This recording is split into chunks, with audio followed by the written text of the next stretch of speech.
Monsieur le Président, je joins ma voix à celle des orateurs qui m'ont précédé pour vous féliciter de votre élection à la présidence de la 75e session ordinaire de l'Assemblée générale de l'Organisation des Nations unies. Tout en vous assurant du soutien de mon pays, je formule pour vous-même ainsi que pour votre bureau mes vœux de succès dans l'accomplissement de votre mandat. Je voudrais également saluer le travail remarquable accompli par l'ambassadeur Tidjani Mohamed Bandé, votre prédécesseur, lequel, malgré un environnement difficile, a pu, avec doigté, mener jusqu'à son terme l'examen des dossiers aussi complexes que variés. Je tiens à réitérer la confiance de mon pays dans l'action et les efforts que le secrétaire général, M. Antonio Guterres, déploie depuis son avènement à la tête de notre organisation. Monsieur le Président, nous tenons cette 75e session de l'Assemblée générale dans un contexte exceptionnel et particulièrement difficile, marqué par la maladie à coronavirus, une pandémie qui a causé d'innombrables pertes en vies humaines, a perturbé nos économies et a freiné la réalisation de nos efforts pour réduire la pauvreté, maintenir la paix et la sécurité internationale, garantir la justice et les droits humains, favoriser le progrès social tout en protégeant l'environnement. Face à cette menace mondiale, chaque pays a su montrer une forte capacité de résilience et trouver en son fort intérieur les manières les plus inventives pour sensibiliser et protéger sa population, tout en coopérant avec le reste du monde, soit pour tirer les leçons de l'expérience des autres, soit pour partager avec eux des progrès réalisés dans son propre pays par rapport à cette maladie. Dès la détection du premier cas de Covid-19 à Kinshasa le 10 mars 2020, mon gouvernement a immédiatement pris des mesures rapides et décisives pour contenir la propagation du virus. Et au regard de la gravité et la nature hautement contagieuse et mortelle de la pandémie, j'ai décrété l'état d'urgence sanitaire sur l'ensemble du territoire national après avoir créé une task force présidentielle et une cellule multisectorielle de riposte contre la Covid-19. Nous avons ainsi réussi à capitaliser les acquis de la gestion de l'épidémie d'Ebola pour améliorer nos capacités de riposte face à la pandémie de Covid-19 qui se chevauchait. Dans cette dynamique, le gouvernement a mis en place un comité multisectoriel et un secrétariat technique qui a élaboré un plan structuré de la riposte contre la Covid-19. Afin de relever les défis variés et complexes qui ont été entraînés par la pandémie dans les secteurs de la santé, de l'économie et de la sécurité, j'avais instruit ma task force ainsi que le gouvernement de travailler en étroite collaboration pour coordonner l'élaboration du programme multisectoriel d'urgence, d'atténuation des impacts de la pandémie, programme que j'ai personnellement lancé le 18 juin 2020. Je saisis cette opportunité pour exprimer toute ma gratitude pour l'assistance apportée à mon pays par les partenaires en ce moment particulièrement difficile et de solliciter de nouveau leur soutien aux efforts et aux mesures coordonnées prises à ce jour par mon gouvernement pour lutter contre la Covid-19 et au-delà. C'est ainsi que mon pays, la République démocratique du Congo, a pu réduire le taux de létalité de la pandémie de 10% dans les premiers jours à moins de 2,5% actuellement. La coordination multilatérale cohérente assurée par l'ONU en général et l'Organisation mondiale de la santé en particulier a notamment réussi à garantir une solidarité internationale véritable efficiente et efficace et a permis de promouvoir une plus grande interaction avec les partenaires au développement et les institutions financières et économiques internationales en vue de mobiliser les ressources nécessaires à la lutte contre la pandémie, ainsi qu'à aider les pays en développement à renforcer leurs systèmes de santé nationaux. La pandémie nous a montré qu'il n'existe qu'une planète, qu'une santé, et que nos sorts sont liés. Pour la République démocratique du Congo, afin d'aider les pays en développement à sortir effectivement de la crise et à mieux assurer l'après-Covid-19, les efforts de la communauté internationale devraient inclure l'annulation et autres allègements du fardeau de la dette afin de leur permettre de mieux se reconstruire. Nous saluons les efforts et les mesures prises par le G20 et les institutions financières internationales en reportant les délais de paiement de la dette et les invitons à prendre d'autres décisions en vue de son annulation totale. Toutes ces mesures de soutien ou le financement supplémentaire des pays en développement ne devraient être liées à aucune conditionnalité et ne devraient pas non plus imposer d'entreprendre certaines réformes de politiques économiques telles que des mesures d'austérité. Aussi, je lance un appel à la communauté internationale à renforcer la solidarité internationale, les efforts conjoints, la coopération multilatérale et le partenariat avec tous les pays en développement, y compris dans le domaine du renforcement des capacités et de l'assistance technique pour combattre et arrêter une maladie qui est notre ennemi commun et démontrer notre capacité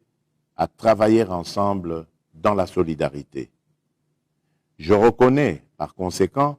le rôle de premier plan des Nations Unies dans ces efforts,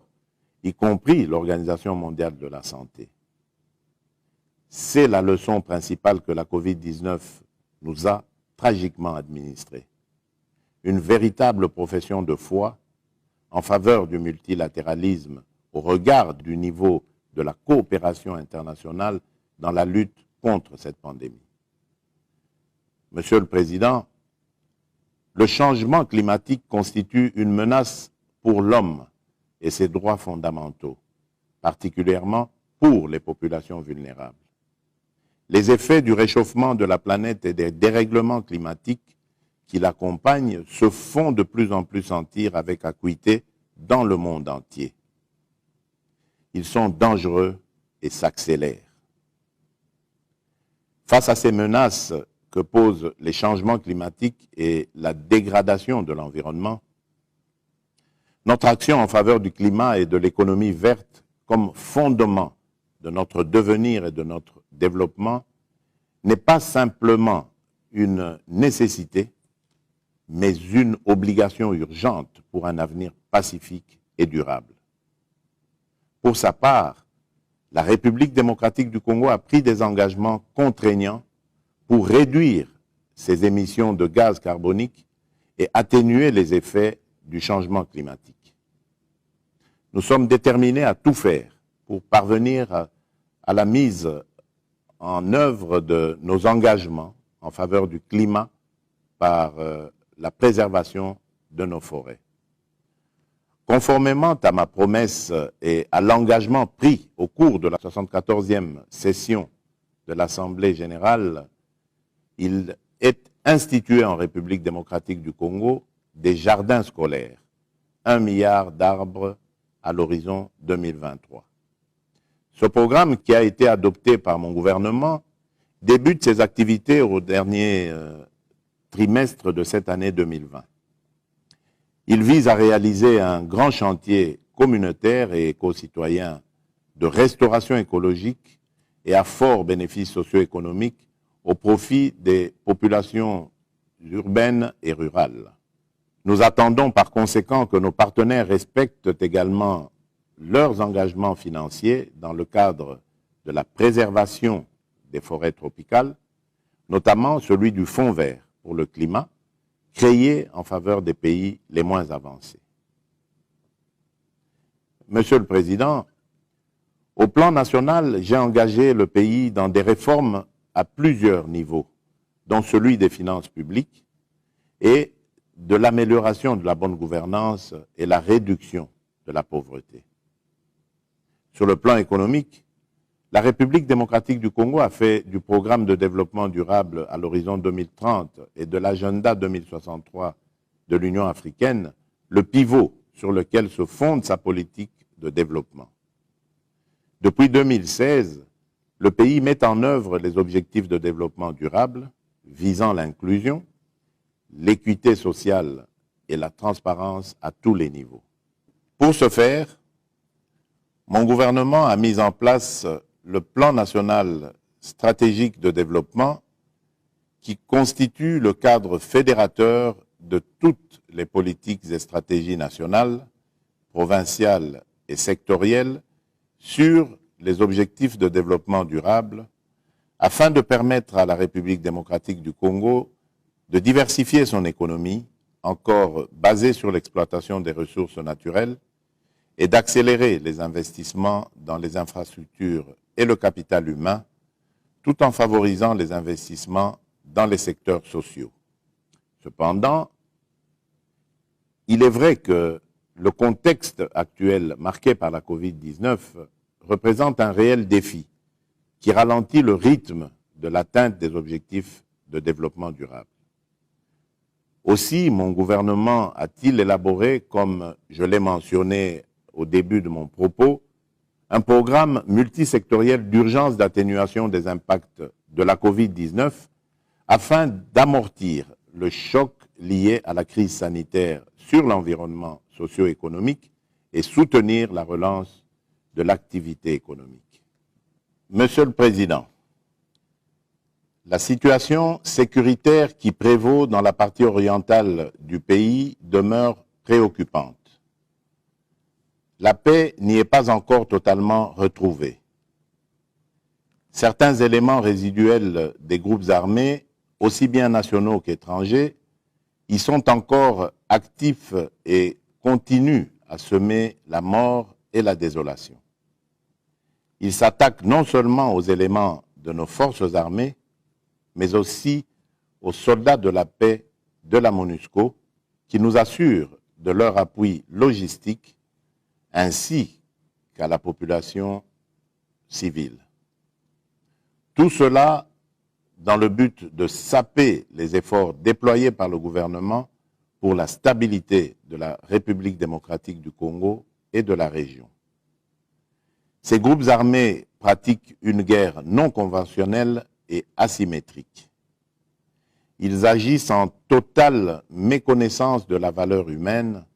et commettent des exactions et des violations massives des droits humains, notamment par des viols et des massacres à répétition des populations civiles dans les coins isolés de certains territoires bien connus de l'Est du pays, à l'instar de la région de Beni et ses environs, de Djougou en Ituri et de Rutshuru. Le constat établi démontre d'une manière générale que ces groupes armés disposent des moyens qui leur permettent de poursuivre leurs activités. Ces moyens proviennent souvent de l'exploitation illicite des ressources naturelles écoulées en dehors de la République démocratique du Congo, à travers des réseaux bien établis et sans aucun doute avec l'aide de certains souteneurs.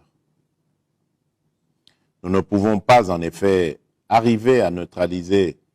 les groupes armés sans éradiquer leurs sources d'approvisionnement et d'appui que sont ces réseaux et autres souteneurs. Je lance un appel à la communauté internationale afin que des sanctions appropriées, ciblées et efficaces leur soient appliquées. Monsieur le Président, c'est dans ce contexte général que s'inscrivent la revue et le dialogue stratégique pour la transformation de la présence onusienne en République démocratique du Congo. en attendant que nous puissions nous convenir sur les contours définitifs de l'avenir de la MONUSCO sur le territoire national, le vœu de la République démocratique du Congo est de voir pendant cette période de préparation à la sortie le renforcement de la collaboration sur le terrain au sein des unités de la MONUSCO et avec les FARDC afin que la puissance de feu attendue pour protéger la population et restaurer la paix, la sécurité et l'autorité complète de l'État sur toute l'étendue du territoire national, y compris dans les localités où la présence des groupes armés est encore visible, soit effective. Ma détermination est de redonner le plus tôt possible le sourire aux populations de l'Est de mon pays qui vivent dans l'insécurité depuis plus de 2 décennies. Pour ce faire, la République démocratique du Congo s'inscrit en faveur du principe d'accroître la capacité opérationnelle de la brigade d'intervention, notamment en la dotant d'unités spéciales adaptées à la guerre asymétrique que nous imposent les groupes armés à l'est du pays. Monsieur le Président, l'agenda en faveur de l'amélioration de la situation des droits de l'homme en République démocratique du Congo fait partie des priorités de mon gouvernement qui, depuis mon investiture, est engagé dans le combat contre les antivaleurs et les abus aux droits humains, notamment par la lutte contre l'impunité et les violences sexuelles, l'accès à la justice par les victimes, l'amélioration des conditions carcérales,